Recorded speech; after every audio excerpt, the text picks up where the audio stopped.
today. Let's speak to Ondine Sherwood, who is founder of the Long Covid SOS charity. Thank you for joining us on LBC News today.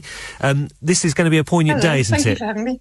It's going to be a poignant day. Yes, it's a very poignant day. There are a lot of people who will be reflecting on what's happened over the last 4 years, people who've lost loved ones, and people who are still, unfortunately, experiencing the impact of COVID on their health, of which there are very, very many people in that situation. Do you fear that for many people the pandemic is in the rearview mirror? Oh, absolutely.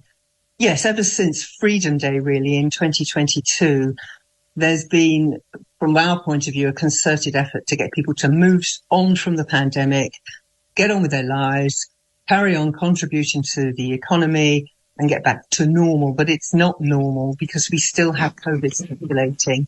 And for many people, that really impacts on their ability to live their lives at all, because people are still getting long COVID, people are still dying from COVID. It's not a flu, it's not a cold. There's been so much research now that shows the damage that a COVID infection can do to your body, and how the damage can actually reveal itself months, years later. Even if you're not having ongoing long COVID symptoms, there is a definite impact on your risk of cardiovascular events, for instance, on getting diabetes, of chronic conditions. And this means that people are at risk, but they don't realise. So people are just going around thinking, well, if I get COVID, it doesn't matter, but it does. And for people who are living with long COVID, a reinfection can be disastrous. You know, you get slowly start regaining your function, start seeing improvements, getting better, and then you get reinfected and you're knocked right back, and you can be knocked back for months. So people with long COVID really don't want to get infected again, which means it's so hard to mix. You can't even go to a hospital appointment without being at risk because nobody's wearing masks. Really hard. Quite a bleak picture you paint there. Obviously, after what was quite a dark time for everybody, I think people want to look for hope, for progress to move forward, don't they? Yep.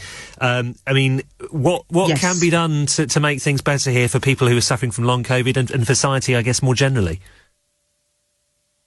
Well, I think we all understand why everyone wants their lives back. I mean, you can't blame people. And I think for people who haven't been touched by this virus, in as much as they don't have long COVID, if they don't have a close family member who's suffering, it's very easy. And I get it, why they just want to put it behind them. And that is it's human nature to want to get back to your life, to want to be with your friends and family, to want to be out and about.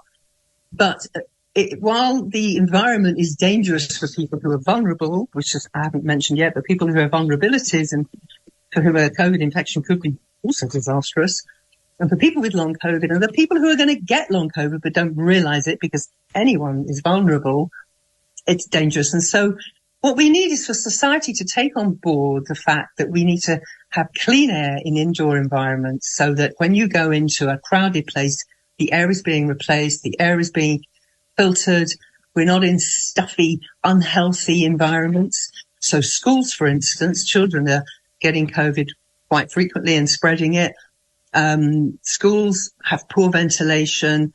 There were CO2 monitors distributed to a certain extent, but they measure the CO2, which incidentally, the CO2 level in the air tells you how stale the air is, how much of the air is actually what people have breathed out.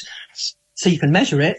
Well, then what are you going to do about it when it gets high if you can't open the windows or there are no windows?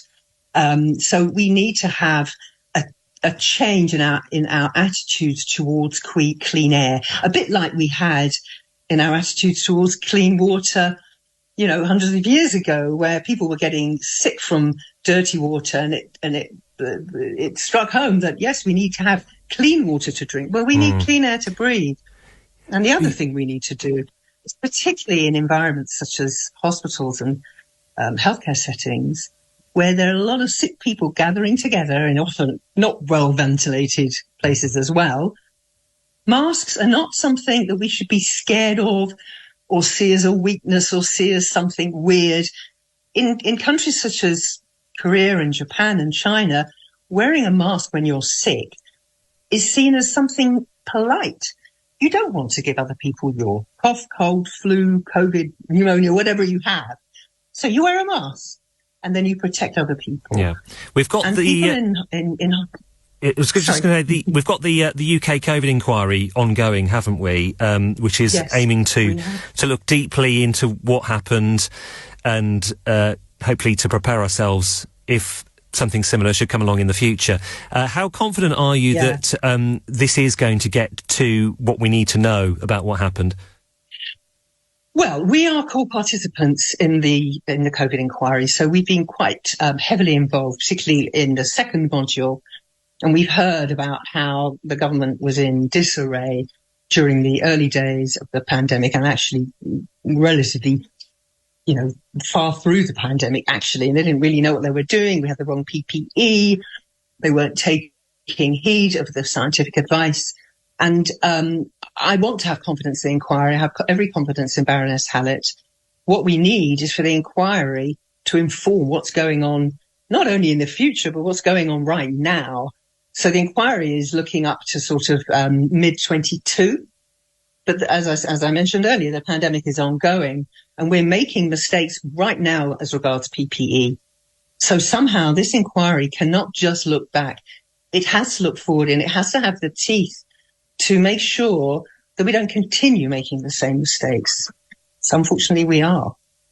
Ondine Sherwood, thank you for joining us on LBC News, founder of the Long Covid SOS charity. Where the news never